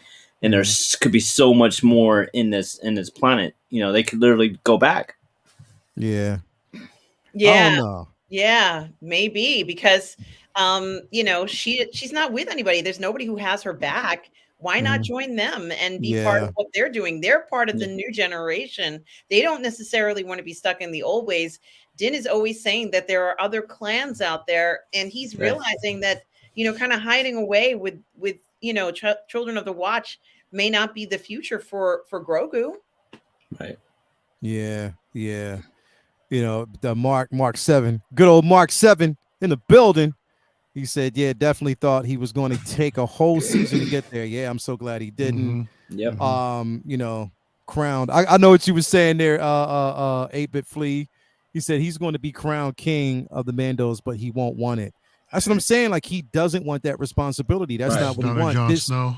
Yeah, that's what I'm saying. It's like another Jon Snow situation. Like, he doesn't want it. Like, he literally doesn't want it. What is it called? Vin Diesel's character in I can't remember the series. Riddick? Pitch Black. Riddick. Riddick. Like a Riddick character almost. Toy Box $1.99 super chat. The armor knows the truth and is keeping it. I agree. You see how hesitant. You see how hesitant she was when Mayday was like, "Wait, so all I got to go there is just dip in the water, and I can come back, right?" And she was like, "Yeah, I guess so. This is the way." I mean, you wouldn't actually go do that though, right? Like you out. Like you don't gotta go back there. Yeah, she wasn't trying to hear him going back there. Yeah, definitely. So I don't know. Here's the thing. What I'm happy about is that Mando is back, and that feeling of Mando is back. No doubt. To whereas I can't wait for the next episode. You know what I mean? Yes. Like, I definitely cannot wait for the next episode, because it's like now it's that anticipation of, okay, what's next? Where are we going next? Because now she's seen the mythosaur. Now she's going to have to actually explain to Den that there's a mythosaur down there. That's what drug you down there. You know what I mean? She's going to definitely have to explain that to him. She's going to tell him though? Yeah, I think she will. He's going to be like, get the fuck out of here. I think she will, because the thing is, here's the thing. She knows that Den doesn't really want. That's not what he wants. All he wants is to regain. He wants to be purified. He wants to regain his rank as a Mandalorian. You know what I mean? He wants to be forgiven for that. That's all he wants. He has a commitment to the creed, not for leadership. He does not want to be a leader at all, and she knows that. And I think she's going to play on that. So she might go even to work, him, go home. Yeah, watch his stories. I mean, right? That's all. He might want some cheeks from Bo for a minute, but then after that, he's like, "Yo, I want to be out." He ain't trying to deal with all that extra shit. Minute, honestly, I think she'll give him more than a minute. Oh, wow. Okay. She said. This is the way. This is the way. That's just the way, though. When you said that with such conviction, you was like, "Yeah, I think she's gonna give him more than a minute." Definitely. We got Dockinated the Booty King, and he's like, "Yeah, them cheeks." She said, "It better not be a Mandalorian." That's my guy. He's she really is amazing too. Like, she's not the ordinary woman. She's 15 minutes max. Yo, straight up all day. Oh shit. Yo. Huh? Yeah, damn. What's up? She's gonna have to show him the way. She's gonna have to show him. If he busts you too, you can be like, "Dang, Ferrick." Yeah, right. He's been in that Children of the Watch group so long, he probably doesn't even know what to do. She's gonna have to show him how it really is, and I think he's gonna learn a lot from her for a change. He's gonna learn a lot from another Mandalorian who actually wants to teach him stuff. So do you think? Okay, so here's the thing. Make him a man. So Mario, let me ask you this question. I want to know what you think about this. Do you think now that she basically sees and she saw the mythosaur, right? So now she has another purpose because she believes in legend, that she might now teach him how to use the Darksaber, bro? I want to say yeah, but I still think she has her own intentions as to try to get back on the throne herself, to take it back. I still think that she's going to be up to something as far as taking back the Darksaber herself and just want to rule, because we know that Din doesn't want to do it, I don't think he needs to be taught how to use it. You said you don't think he does? Well, I don't think he needs to be taught. Like, he knows how to use a sword. I think he needs motivation to want to use it. It's and not not use it to defend himself and like use it in battle. But the I think saber he needs isn't motivation accepting to him. want to be the leader. Like if there's something that can't happen unless he's in charge, and so he can be the boss in order to save Grogu or whatever the hell is his reason. That's when all of a sudden, like, okay, now I want to be the boss because there's some shit I got to do. Then he'll be able to wield it. No, I don't think that's going to be the happen because the armor also try to show him how to wield it too. But the thing is that the saber is not bending to his will. He's not in sync with it. So I think it's one of those things where the saber is actually going to call to its own user, and that's why I think it's going to end up back with Bo-Katan. You think it is because again, like she uses it so proficiently. She uses it like a butter knife, dude. Like it was nothing. Like no problem. Yeah. And the thing is, and I think that the armorer, the reason why she was trying to teach Den how to use it because she doesn't want Bo to have it. I don't think she does. Yeah, that makes sense. Yeah. She doesn't want that clan to have control again. She doesn't want any descendant from that clan because in her mind, she believes that was the downfall of Mandalore because of that clan. Yeah, she'll never see Bo-Katan as a leader again. No, she won't. And I think that there was an agenda there. Like there's definitely an agenda. So I don't know. It's like you don't know who can be trusted at this point because everybody has an agenda. You know what I mean? So I don't know. It's some Game of Thrones type shit going on right now. It is. It's some Game of Thrones. And the thing is, it's like when you're looking at like, look, what have we seen so far when it comes to, all type of promotion and when they actually went on a campaign for this film? All the posters that we've actually seen so far have been what? Paz Vizsla, the Armorer, Din Djarin, and Bo-Katan. All of them. We know that Paz Vizsla wants that Darksaber because he feels as though it's rightfully his because of his bloodline. Bo-Katan wants a level of leadership, but she wants to bring Mandalore back to its glory. Yeah. Din Djarin, he just wants to protect the child. He wants redemption. The only mystery right now is the Armorer. What is her true intentions? Yeah. Like, what is the true intentions at that point? Because they are heavily focused on those 4 characters, like literally. So it's just going to be interesting to see where we go. I don't know. Yeah. I don't know. Well, the Armorer gets money from everybody in the clan. It's like a communal cultish kind of thing. And Din used to bring in a lot of bank, but are they still bounty hunting now? I mean, what are they doing? Yeah. That clan, the Children of the Watch, are they still doing that? Well, they I don't know because that's the thing. Like the Children of the Watch, and we see that they are still trying. Like they're still producing and bringing and trying to like expand the ranks, as well. So I don't know. It's a lot to really kind of take in this episode because there was a lot to really decipher because again, we're seeing a journey of 2 individuals who both have an agenda but have to work together now because now that there's a chance to bring Mandalore back. So what do? You know what I mean? How do you do it? So I don't know. It's definitely gonna be interesting. I'm glad it was 45 minutes instead of that 30-minute bullshit. Yeah, definitely. I'm so glad it was. But all in all, I enjoyed this episode. I think that the next episode is going to get better. It increases after every watch. Like the next episode gets better. The next episode gets better. Yeah. And I know somebody earlier was asking, are you going to do a deep dive in with the Bad Batch? I'm going to do that, but I'm not going to do that yet. So we will do it, but not yet. I mean, because I just want to see where it goes. I was going to ask you guys, did anybody notice that the Bad Batch it's still running, isn't it? Yo, this last episode was dope. I'm behind. I watched it. The last episode was so dope because any episode that they show right now with Crosshair is going to be amazing. Like literally, he's part of why it's not at. He's part of the problem in the first place because he was one of the coolest members. So and the irony that like they dumbed down the group, but Crosshair still gets to get busy like he did in Clone Wars. Yeah. So that's why his episodes are great. They all should be that badass. Yeah, but they're not. They're just letting him. But his episodes have the most emotional weight. Yeah.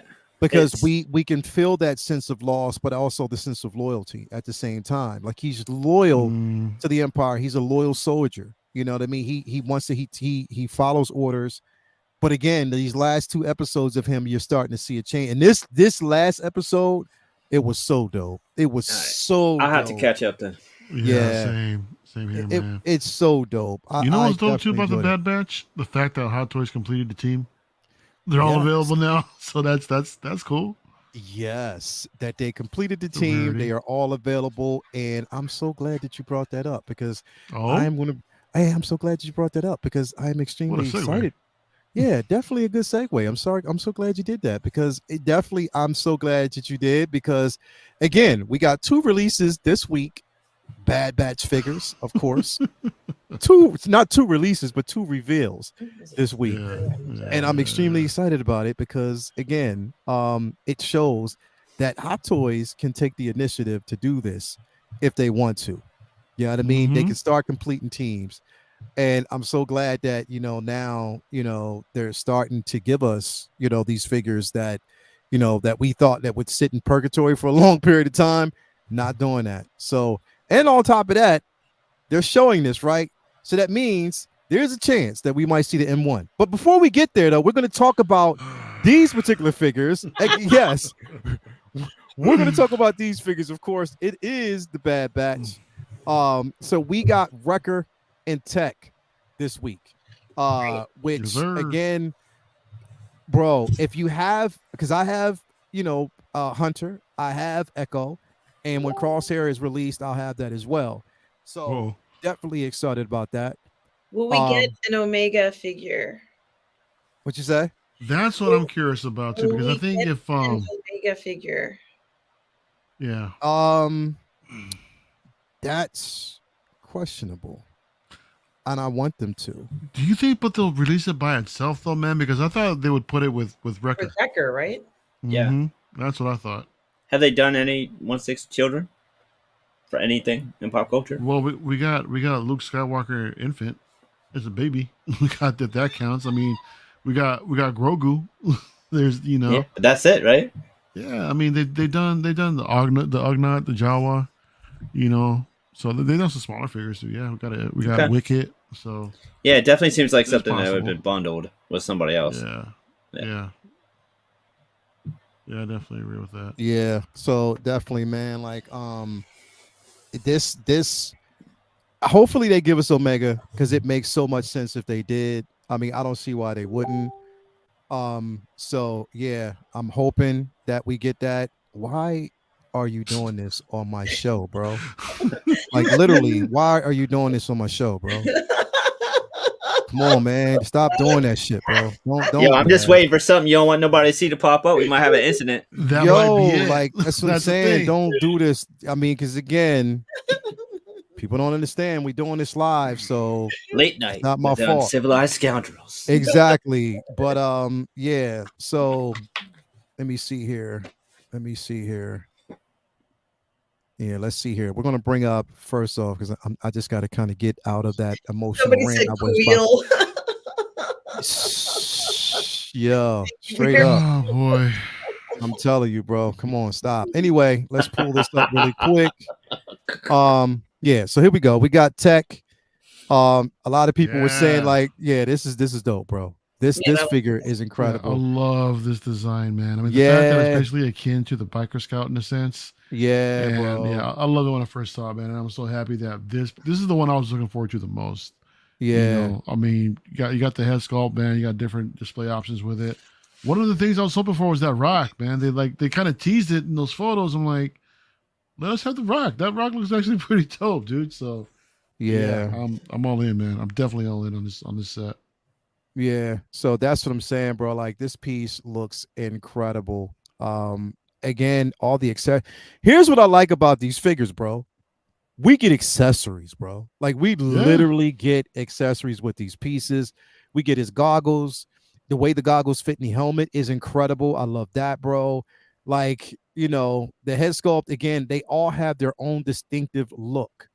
Here he looks like Bruce Willis mixed with what is it, Cranston? Cranston, who played in Brian, like him. And also he looks like Norman Osborn. He looks like all he's missing is the waves. It's the waves. Give him the waves and he's all in, bro. But definitely This piece looks incredible, and I'm like so excited that they're doing it, bro. They are actually releasing the team. You know what I mean? Like no holds barred, you know. And again, he even comes with all his tools, his accessories, everything that he actually needs. I love this piece, bro. Like I am all in on it. Mario, I know you are, bro. I know you Oh, are. dude, for sure, man. I know mean, you're excited. it's they completed the team. Yeah, So of course. yeah, Definitely, man. I mean, definitely. I mean, I'm still waiting for Hunter to come in. yeah, I don't know why my dude hasn't got him in yet, but you Yeah. know that's doesn't matter. Yeah. But yeah, they're gonna look so great together. Like you mentioned, they're all unique.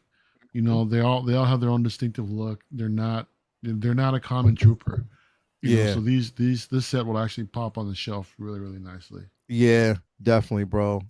It's definitely gonna pop on the shelf. Definitely another entry, like something that, again, again, and I want that's why I want them they have to release Omega, bro. They have to really do something like that. I'm not saying that they will, because then you know how they are about kids. Like they just don't do it for some reason. I don't know why, but they just don't release kids. Like not one child has been released except for like Grogu or like a plastic baby Luke. That's it. Yeah. You know what I mean? They haven't done anything else. So, but and then we got Wrecker. And I'm happy about this too, bro. Like definitely a new body, more beefier. The head sculpt's on point. Again, you can still see Tamora Morrison in there, but also it's a mix.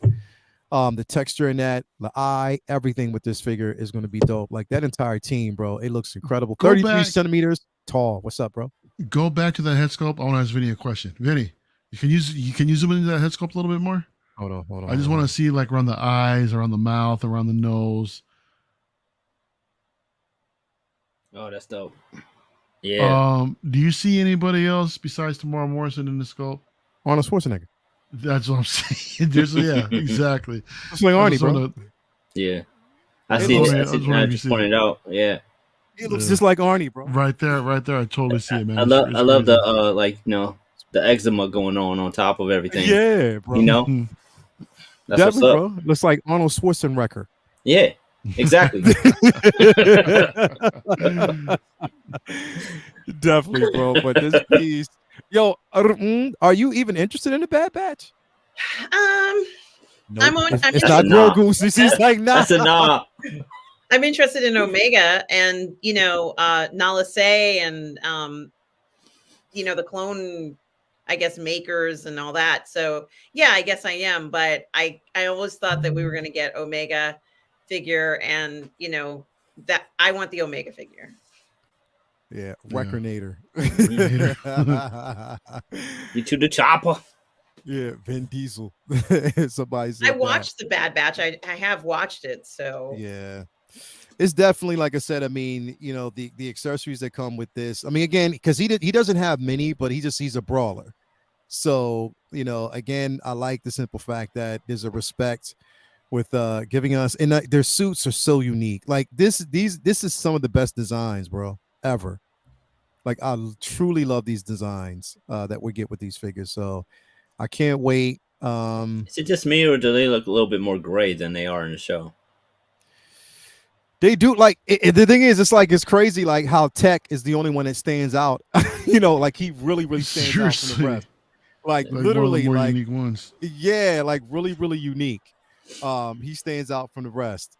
So, but still a decent character. But the thing is, it's like if you watch the Bad Batch, you have to watch it because right now, like they're off in their own thing without really saying too much. Like they're doing their own thing. So again, it's definitely but again, because I've been watching it from the very beginning, like I'm already submerged, so I can't stop watching. It gets on my nerves. So, but anyway, that's what. So we did get some. I wanted, you know what, and I'll leave this to next week because there's been a couple shakeups, and and yeah, there's been a couple shakeups with Lucasfilm right now. Beautiful shakeups. Beautiful shakeups. There's been some shakeups, bro. Beautiful shakeups. People saying, "Hey, I literally was supposed to make that film, and I couldn't have been happier." So okay, all right, you were happy that they completely said, okay, they're no longer doing the Rogue Squadron film. No, that they're not working with her. That don't mean they ain't doing it. Now, That- if that means that it's not getting done, then I'd rather that than it be trash. So Yeah. I don't want to see Patty Jenkins make a Star Wars film, and to be honest, I don't really want to see Kevin Feige working on a Star Wars film. Well, he's not now. Because I feel like,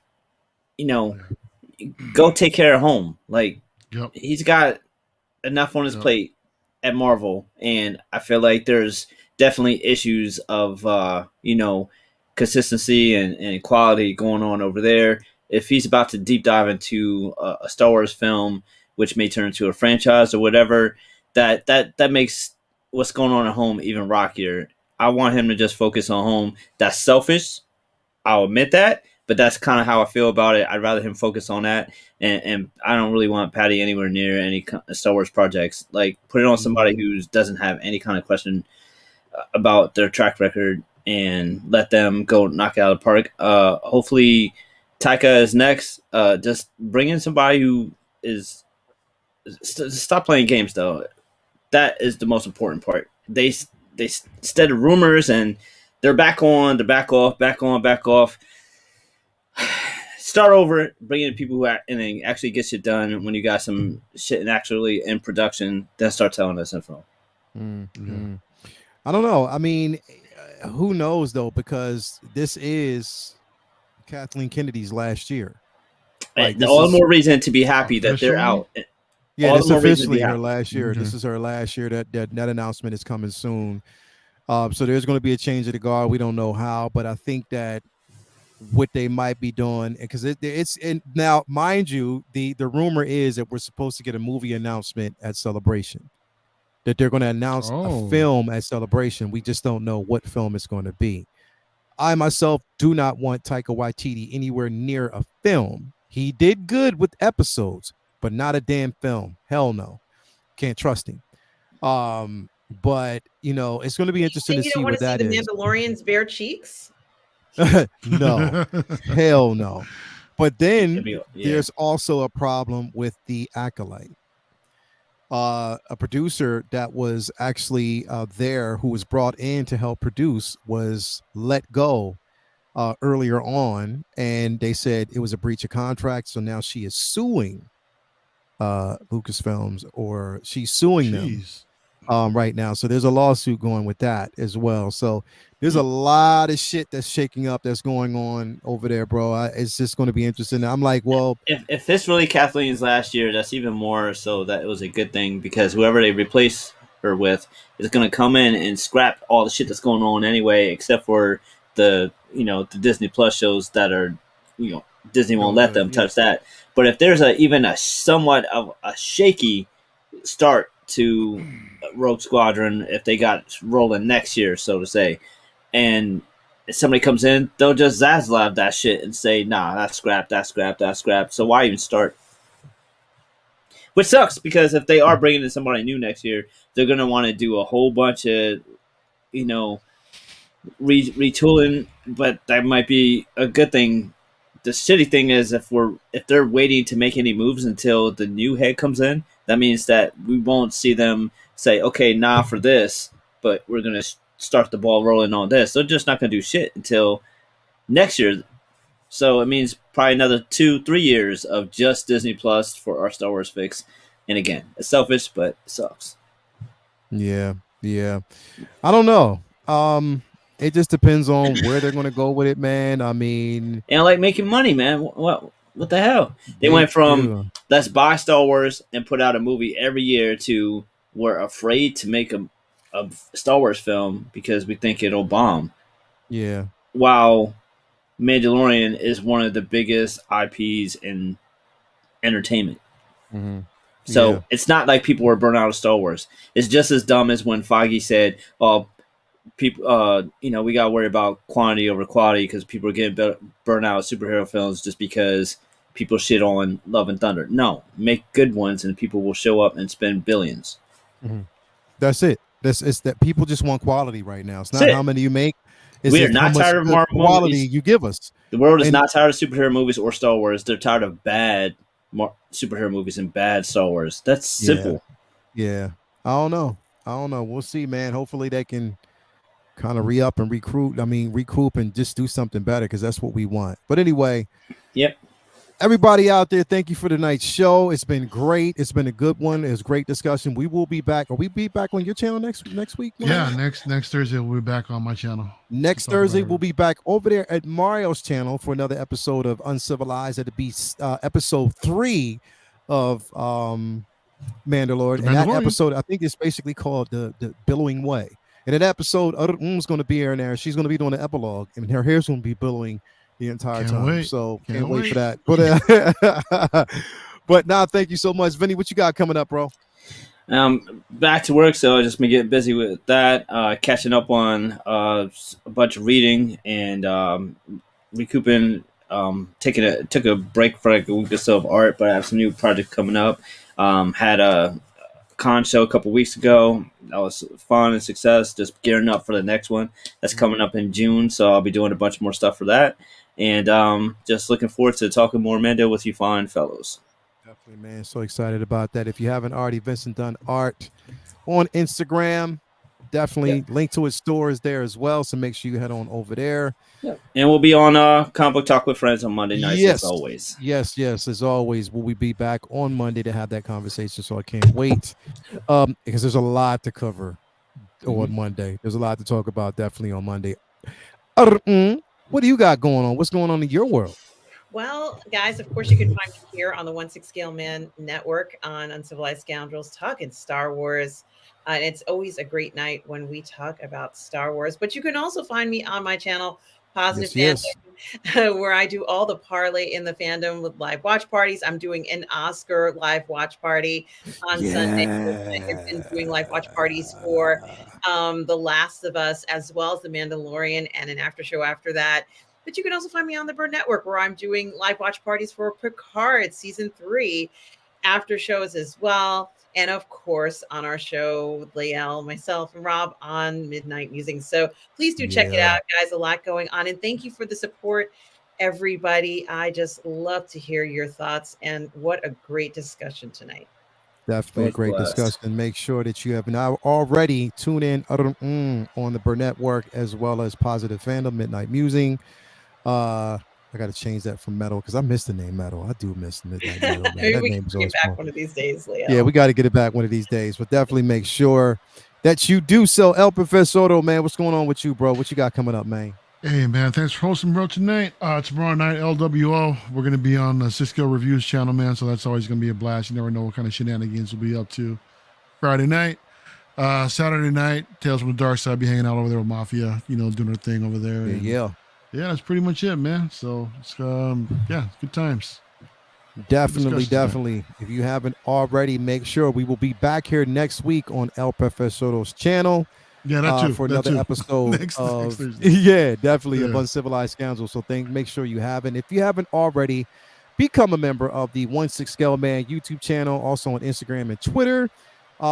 Make sure you subscribe. Also, make sure you actually become a member of the Figure Flex Friday Facebook group over there. It's always a fun place to be, where you want to just display figures and just look at the art form, enjoy it. So definitely make sure that you do. Again, thank you for being here. Have a nice, incredible weekend. I know I will. And we'll be back. As always, may the force be with you, but most importantly, stay uncivilized. let's go. Peace. So uncivilized.